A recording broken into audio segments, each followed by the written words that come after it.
মা, মা কই তুমি? বাবা আমি তো রান্না করতেছি। মা আমারে কিছু খাইতে দাও, খুব ক্ষুধা লাগছে। বাবা রান্না তো হয় নাই, ঘরের দুগে পান্তা ভাত আছে, পেঁয়াজ মরিচ দিয়ে খাইয়ালো। দাও মা, আমার একটা হইলো। তোরে এত কইলাম শহরে যায় চাকরি বাকরি কর, তাহলে তো খাওয়া এত কষ্ট হইতো না। মা শহরে গেলে কি চাকরি পাওয়া যায়? আমারে চাকরি দিব কেটা? ঢাকা তোর মামা থাকে, হ্যাঁ অনেক বড় লোক, তুই এর কাছে গেলে তোর যে কোনো একটা চাকরি দিবনি, তুই ঢাকা যা। মামা তো ঠিক মতো গ্যারামে আহে না, আর কেউ খোঁজ খবর নেয় না। এর কাছে আমি গেলে কি আমারে চাকরি দিব? তোর মোবাইলটা দে, তোর মামার লগে আমি এখনই কথা কম। মা রিং হইতাছে, কথা কও। এই নাও চা বিস্কিট খাও। ভাই আসসালামু আলাইকুম। ওয়ালাইকুম আসসালাম। ভাই আপনি কেমন আছেন? হ্যাঁ আমি ভালো আছি। বোন তুমি ভালো আছো? ভাই আমার শরীরটা বেশি ভালো না, মনে হয় বেশি দিন বাঁচবো না। আরে তুমি এগুলো কি বলতেছো? এই কথা কেউ বলে? ভাই তোমার একটা জরুরি কথা করলে ফোন দিছিলাম। কি কথা বলো? ভাই আমার পোলাডারে যদি একটা চাকরি দিতেন তাহলে আমরা দুগা ডাল ভাত খাইতে পারতাম। আমাকে তো জায়গা জমি নাই যে ও একটা কিছু করে খাইবে। তোমার ছেলে তো তেমন লেখাপড়াও করে নাই, ওরে কি চাকরি দিমু? আচ্ছা তারপর তুমি পাঠাই দিও। ভাই তাহলে ওরা আমি কালকেই পাঠাই দেই। আচ্ছা ঠিক আছে, কালকে পাঠাই দিও। তাহলে আমি রাখি, আসসালামু আলাইকুম। ওয়ালাইকুম আসসালাম। দেখছ তোরে কইছি না যে আমার ভাই অনেক ভালো মানুষ, তোরে গেলে যে কোনো একটা চাকরি দিয়ে দিব, তুই কালকেই রওনা দিয়ে যাবি। মা ঢাকায় যাই যদি আমি চাকরি পাই, একটা বাসা ভাড়া নিবো, তোমারও নিয়ে যাবো, শহরের সব থেকে বড় একজন ডাক্তার দেখাবো, তারপর তোমার আর কোনো কষ্ট থাকবে না। বাবা তুই আমার চিন্তা করিস না, তুই যদি সুখে থাকো তাতেই আমি খুশি। আয় পান্তা ভাত দুগা খা। কি তোমার বোনের ছেলে আসতেছে? এমনি ঘরে কাজের লোক নাই, আবার একটা আপু এসে জুটতাছে। রান্না করে খাওয়াবো কেটা? আমি আপু তোরে রান্না করে খাওয়াতে পারবো না। মা তোমার যে ব্যবহার, এটাতে কোনো কাজের লোক পাইবা না। 12 মাসে 13 বার কাজের লোক পাল্টাও। এই তুই চুপ থাক, নিজে তো সংসারে একটা কাজ করছ না, আবার বড় বড় কথা কস। তুমি ওরে ধমকাইতেছ কেন? ও তো ঠিকই বলছে। আমার বোনের ছেলে আইলে আমার অফিসে ছোটখাটো একটা চাকরি দিয়ে দিব মানে। চাকরি মানে হাতের মোয়া, আইলেই চাকরি পেয়ে যাইবো। আমি কিন্তু তোমার বাড়িতে রান্না করে খাওয়াতে পারবো না, কথাটা মনে রেখো।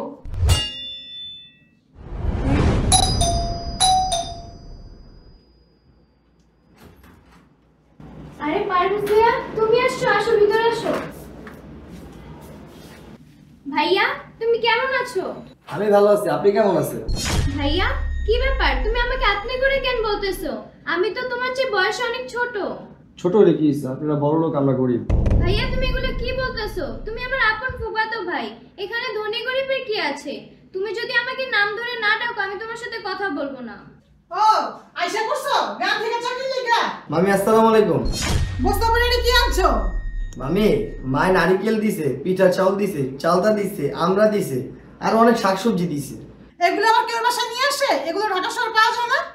ভাইয়া তুমি মার কথায় কিছু মনে করো না, আমি গ্রামের সব জিনিস পছন্দ করি। তুমি অনেক কষ্ট করে আসছো, চলো গেস্ট রুমে রেস্ট নিবা। হাই ওই গেস্ট রুমে থাকবো মানে? গেস্ট আসো তাও থাকবো কোথায়? মা তাহলে ভাইয়া কোথায় থাকবো? কে? আমি তো স্টোর রুমে। মা তুমি এগুলো কি বলতেছো? ভাইয়া আমার আপন ফুফাতো ভাই, সেই স্টোর রুমে কেন থাকবে? হাই তুই এত কথা বলতেছিস কি লেগা? যা স্টোর রুমটা দেখাই দেয়। ভাইয়া আসো, তুমি আসো।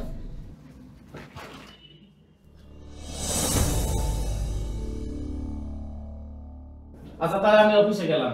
আচ্ছা ঠিক আছে যাও। মামা আপনার লোক একটা কথা বলতে চাইছিলাম। আচ্ছা কি কথা বল। মামা বাড়ি থেকে এসে তো অনেক দিন হয়েছে, আমার যদি ছোটখাটো একটা চাকরি দিতেন। বাড়িতে মা অসুস্থ, আমি ছাড়া তোমার কেউ নাই। আমার অফিসে সব পোস্টেই লোক আছে, তোরে যে কোন পোস্টে খাটাবো তারপর দেখি, দুই একদিনে তোর একটা ব্যবস্থা করবো অনেক। এই তুমি আর অফিসে চাকরি দিবা কি জন্য? ও তো বাসায় কাজ করে, বাসার সব কাজে ও করবো। ওরে কাজের লোক হিসাবে একটা বেতন ধরে দিব। মামি আমি তো বাসার সব কাজই পারি, বাড়িতে কত কাজ করছি, আমার কোনো সমস্যা নেই। বাবা পারভেজ ভাই তোমার আপন ভাই না, সে বাসায় কেন কাজ করবে? তার একটা অফিসিয়াল কাজ দিবা। এই তুই সব বিষয় তো লাগবো আজকে লেগা। এই পারবেশ চল তোর বাসার সব কাজ আমি বুঝাই দেই।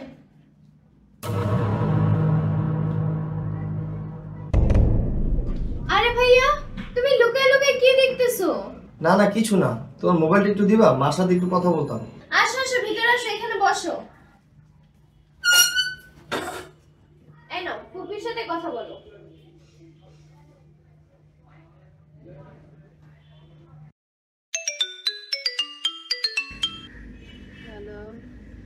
হ্যালো মা, তুমি কেমন আছো? বাবা আমি ভালো আছি, তুই কেমন আছিস? আমিও ভালো আছি। বাবা তুই কি কোনো চাকরি পাইছো? হ্যাঁ মা, চাকরি পাইছি তো। বাবা বেতন কত দছে? মা, মামায় চাকরি দিছে, আমি তো বেতন টেতনের কথা কিছু জিজ্ঞেস করি নাই। তুই যদি বেতন পাস আমারে কয়টা টাকা পাঠাস, আমি একটু ওষুধ কিনা খামু। আমার শরীরের অবস্থা বেশি ভালো না, রাত্রে জ্বর বসে, শ্বাস নিতে কষ্ট হয়। আচ্ছা ঠিক আছে মা, আমি বেতন পাইলে টাকা আমি নিজেই নিয়ে আসুম, তোমাকেও দেখে আসুম। মা, এটা তিশার নাম্বার, দরকার হলে এই নাম্বারে ফোন দিও। আচ্ছা বাবা, তুই বেতন পাইলে তোর মামা তো বোনের কিছু কিনা টিনা দিস। আচ্ছা ঠিক আছে মা, তাহলে এখন রাখি। আচ্ছা রাখি বাবা। পারভেজ ভাই, তুমি ফুপির সাথে মিথ্যা কথা কেন বললা? তুমি বাসায় কাজ করো আর বলতেছো মামাই তোমাকে চাকরি দিছে। কি চাকরি দিছে? মা যদি শুনতে পারেন বাসায় কাজ করি তাহলে মা কষ্ট পেয়ে যায়। তুমি ফুপিকে অনেক ভালোবাসো তাই না? হ্যাঁ, আমি আমার মারে খুব ভালোবাসি। ভাইয়া তুমি অনেক সহজ সরল মানুষ।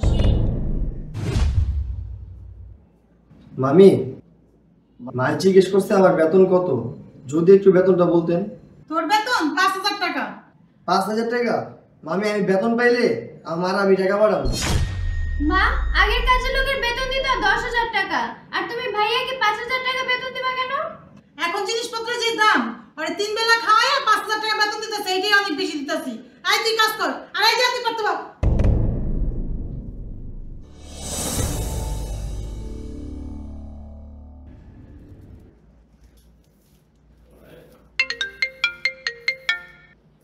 হ্যালো ফুপি, আসসালামু আলাইকুম।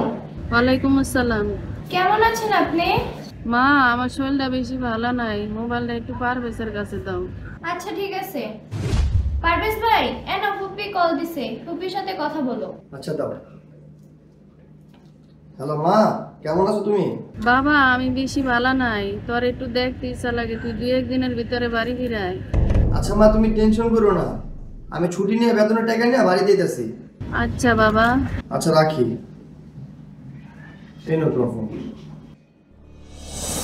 মামি, 3 মাস হয় আমি আপনাদের এখানে আসছি, আমার যদি বেতন থেকে কিছু টাকা দিতেন, বাড়িতে মা অসুস্থ, মারে যা দিয়ে খেতাম কিছু টাকাও দিয়ে দিতাম। এখন আমার কাছে কোনো টাকা নাই, আর তোর ছুটি হইব না। কয়েকদিন পর টাকা দিব, তুই বাড়িতে পাঠাই দিস, আসা যাওয়ার খরচটা বেঁচে যাবো। আর তোর মামি তো ঠিকই কইছে, তোর মামি টাকা দিলে পাঠাই দিস, আসা যাওয়া তো তুই গাড়ি করে খরচ করবি কি লিগা? আচ্ছা ঠিক আছে।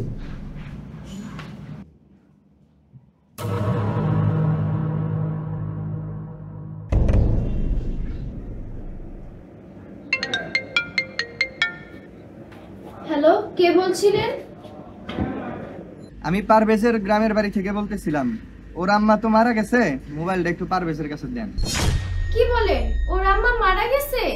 আমি ওর মামাতো বোন, আমি ওর খবরটা জানাই দিব। আচ্ছা আপু, যত তাড়াতাড়ি সম্ভব ও যেন বাড়িতে আসে। আচ্ছা ঠিক আছে। বাবা, পারভেজ ভাইয়ের মা মারা গেছে। কি বলো, তোর ফুপু মারা গেছে? আমি তার সাথে গ্রামের বাড়ি যেতেছি। তুই আবার যাবি কে? মা তুমি চুপ থাকো, ফুপ্পি মারা যাওয়ার জন্য তোমরা দায়ী। তুমি পারভেজ ভাইকে ছুটিও দাও নাই, বেতনও দাও নাই। পারভেজ ভাইয়ের মা আমার আপন ফুপ্পি, তোমরা যাও বা না যাও, আমি পারভেজ ভাইকে নিয়ে যেতেছি। পারভেজ ভাইয়া তাড়াতাড়ি ওঠো, আমি তোমাদের বাসায় বেড়াতে যাব। আম্মু নাকি এর আগে তোমাকে 2,000 টাকা দিছে আর বাকি টাকা বাবা আমার কাছে দিছে। চলো তাড়াতাড়ি চলো। কি সত্যি তুমি আমাদের বাসায় বেড়াতে যাবা? হ্যাঁ সত্যিই যাব, ফুপ্পিকে দেখতে যাব, তাড়াতাড়ি রেডি হও। তুমি 5টা মিনিট দাঁড়াও, আমি তাড়াতাড়ি রেডি হয়ে যাচ্ছি। ঈশা, মার জন্য এই কাপড়টা কিনছি, কেমন হয়েছে? অনেক সুন্দর হয়েছে। মা দেখলে অনেক খুশি হবে। মার পরনে তেমন কোনো কাপড় নাই, একটা কাপড় দেখি সবসময় পরতে। তুমি এই কাপড়টা কখন কিনছো? তোমাদের বাজার করতে দিছিলে না, তখন এক ফাঁকে কিনছি। তুমি ফুপ্পিকে অনেক ভালোবাসো না? কি বল, আমার জীবনের থেকে বেশি ভালোবাসি আমি আমার মাকে।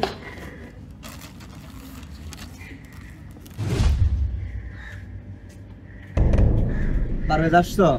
তোমার জন্য আমরা জানাজা দিইনি। জানাজা মানে? কার জানাজা? মা, মা, ফুপ্পি, মা তুমি আমার ছেড়ে কই গেল? মা, আমি কারে যাচ্ছি মা? পারভেজ একটু শান্ত হও। মা উঠো মা, ফুপ্পি, মা, ও মা। পারভেজ তুমি এখানে কি করতেছো? তোমার জন্য রান্না করতেছি, তুমি কি খাবা বলো? না আমি কিছু খাবো না, আমার জন্য কিছু করতে হইব না। দুবেলা না খেয়ে থাকলে কিছুই হয় না। তুমি এখানে আসছো কেন? এখানে অনেক গরম। ওইখানে আসো, বাতাসি চেয়ারে বসো। তৃষা, তুমি চেয়ারে বসো। না আমি বসবো না। পারবেশ শোনো, তুমি এখানে যত থাকবা ততই কষ্ট হবে, তার চেয়ে চলো আমরা ঢাকায় চলে যাই। না তৃষা, আমি আর ঢাকায় যাব না। ঢাকায় গিয়ে আমি আমার মাকে হারাইছি। আমি গ্রামে থাকলে প্রতিদিন আমি আমার মার কবরটা দেখতে পারবো। তুমি যদি না যাও আমিও যাব না। কি বলো? তুমি বড় লোকের মেয়ে, তুমি এখানে থাকবা কিভাবে? আর কোন অধিকারই বা থাকবা? আমি তোমার সাথে সারা জীবন একসাথে থাকতে চাই, আমি তোমাকে বিয়ে করতে চাই। তুমি অনেক বড় লোকের মেয়ে, মামা মামি আমাদের বিয়ে কখনো মেনে নিবে না। আর তোমার এত সুন্দর জীবনটা কেন নষ্ট করবা? দেখো বাবা মা মানুক বা না মানুক, আমি তোমার সাথেই থাকবো। তুমি আমাকে বিয়ে করলে তোমার অনেক কষ্ট করতে হবে। দেখা যায় এক সময় তুমি আমাকে ছেড়ে চলে যাবা। দেখো আমার যত কষ্টই হোক আমি তোমাকে ছেড়ে কোথাও যাব না।